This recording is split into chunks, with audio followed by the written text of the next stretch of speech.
Excuse me, আপনি কি প্রতিদিন এখানে আসেন? জি আসি তো, কেন আসবো না? আজব তো, আমি না বলার কে? কেন জোর করে শূন্য মারাতির বুক পেতে নিচ্ছেন?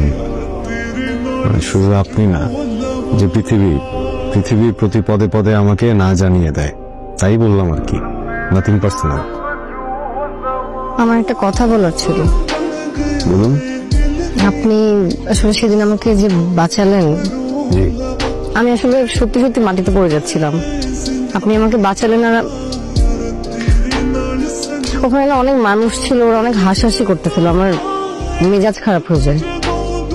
আর কিছু না বুঝে আমি রাগটা আপনার উপর ঝেড়ে ফেলি। ব্যাপারটা একদমই ঠিক করিনি, আই এম রিয়েলি সরি। সমস্যা নেই, আমি কিছুই মনে করিনি।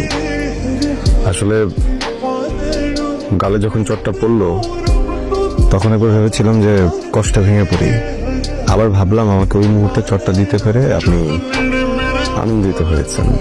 একটা মানুষকে আনন্দ দিতে পেরেছি, কষ্ট ভেঙে পড়তে কিছু নেই, তাই ভাঙিনি আর কি। ঠিক আছে, দেখেন আপনি আমাকে আবার লজ্জা দিচ্ছেন, প্লিজ আর লজ্জা দিবেন না।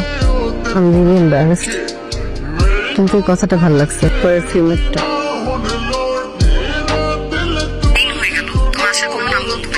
আমার জন্য অনেক বড় সারপ্রাইজ না? আসছি, যত দ্রুত সম্ভব আমি আসছি। আচ্ছা, ওখানে তোমার কোনো রকম সমস্যা হচ্ছে না তো? টাকা লাগবে? আমি পাঠিয়ে দিব তোমার অ্যাকাউন্টে। খবরদার, এক টাকা পাঠাবো না। তোমার টাকা আমি চলতে চাই না। আমি কি গরিব ঘরের সন্তান নাকি যে টাকা ছাড়া আসবো? তুমি কবে আসবে সেটা বলো। যতটা সুন পসিবল আমি তোমার কাছে চলে আসবো সোনা। আসিফ, আমি বাসায় যেতে চাই। তোমাকে বিয়ে করে তোমার হাত ধরে বাসায় ফিরতে চাই। আমার এখানে আর ভালো লাগছে না। অফিসটা এখানে পুরোপুরি বুঝে উঠতে পারিনি। এই এক কথা আর কতদিন? কবে গুছাতে পারবা?